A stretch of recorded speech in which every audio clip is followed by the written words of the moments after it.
Welcome to the WRAL Daily Download. I'm your host, Amanda Lamb. Raleigh's Catholic Diocese is about to celebrate its 100-year anniversary. Yes, I said 100 years. The area is now home to 500,000 practicing Catholics. In this episode, WRAL anchor and reporter Debra Morgan joins us to share her experience interviewing Bishop Luis Zarama about how the church weathered the pandemic and has managed to thrive.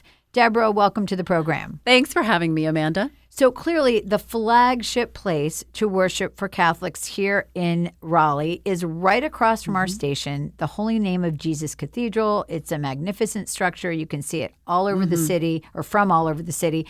But there are actually 100 Catholic churches in the diocese that hold weekly services and minister to parishes, correct? Yes, exactly. You know, it's fascinating here at the TV station because we're on Western Boulevard. That's our address. But Nazareth Street is the street that the church is on. And it's so amazing to watch the cathedral and see the big dome. And it is very impressive. And as you said, it is the center of the Raleigh Diocese, which covers the whole eastern half of North Carolina. So as you said, isn't that amazing that nearly 500,000 Catholics are practicing in North Carolina?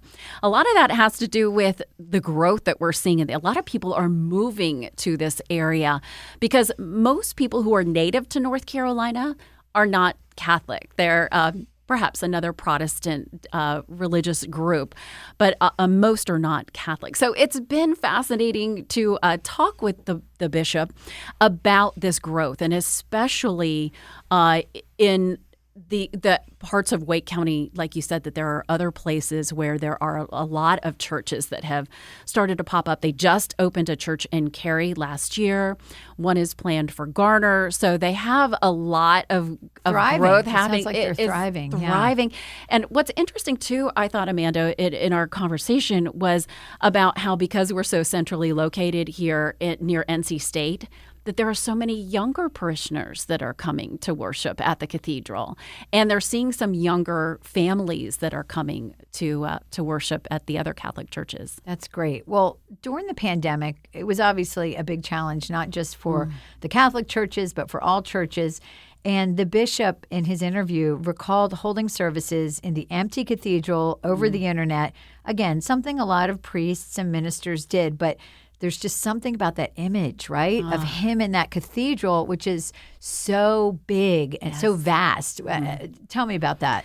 Yeah, he talked about how he could hear his own voice echo when he was giving his sermon, which was just so different, you know, especially when you're part of a religious group, and especially if you take on the job of being a priest or a bishop or anyone who is ministering, a rabbi, they want to help their flock. They want to be there face to face. They want feedback. Exactly. Right. And to not hear that feedback, and he could only hear the echo of his voice. And we actually have video that demonstrates that. Yeah.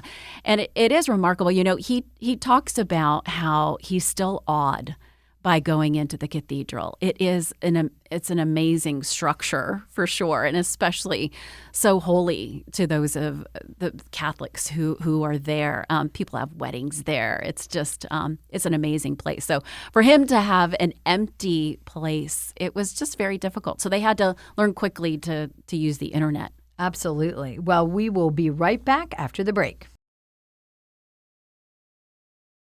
Welcome back to the WRAL Daily Download. So before the break, we were talking about, you know, the struggles they had during the pandemic, the Catholic churches, and the bishop said there was still something really almost sacred and important about what was happening, which is this kind of slowing down of life. And that was, you know, very beautiful. And I thought that was just really poignant. He talked about how even having breakfast, you just slowed down. And how when you walked outside, you started looking at trees differently. Or if you took a drive, you would notice things you hadn't otherwise noticed, because the pandemic did force all of us to slow down. And his voice is so comforting when he talks about this. It's like you just get it, right? Right. That we all just really had to slow down. And when you try to look at the blessings of the pandemic, which is something that he definitely tries to focus on, that's one of the things that, you start talking more to the people directly around you, your family, your friends. And like we've heard it before, but obviously hearing it from him is probably Right. more profound, being a spiritual leader. I also loved in your reporting what he said about masks, how it caused a separation between us. And then, taking the masks off was kind of taking those obstacles away, but that we really do have separations that we have to deal with that aren't about masks. I mean, they're about so many other things in our society. Bishop Luis is so thoughtful in his words, and you can tell that he's a very pensive person who thinks about a lot of this. And to think of the metaphor as a mask as being something that people want to keep on because they want to hide their true selves.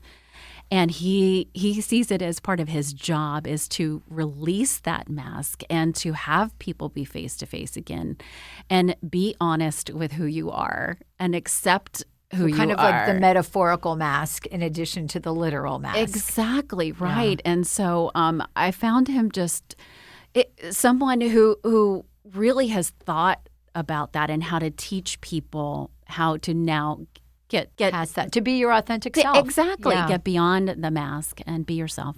So we've talked a little bit about the growth, and it's pretty impressive, the growth since 2019. As you said, so many people moving to this area.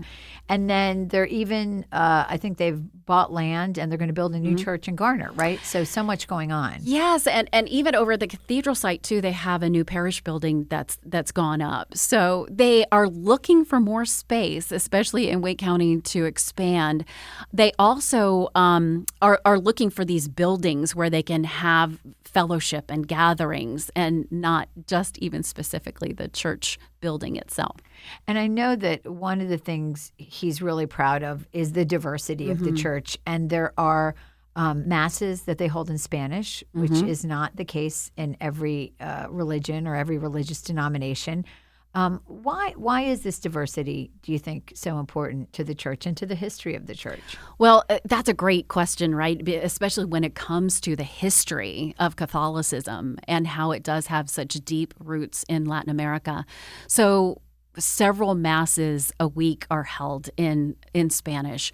And at the cathedral right next door, they do a lot of Spanish masses. And as I was saying, too, all of eastern North Carolina, we have a lot of Hispanic populations that are now served by churches that may be English speaking, but then they also have the masses in Spanish too. They're very well attended.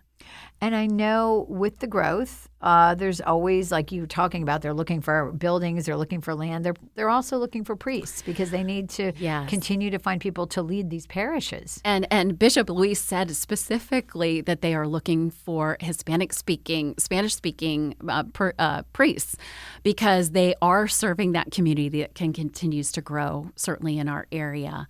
But also the schools that they have in this area as well. We've got several Catholic high schools, and there are teachers that are needed to be in those schools as well as the priests in the churches. So all in all, they are growing. They are thriving, as a matter of fact, and not only because Pew Research did a survey back earlier this year, which talked about, are people returning to church since the pandemic?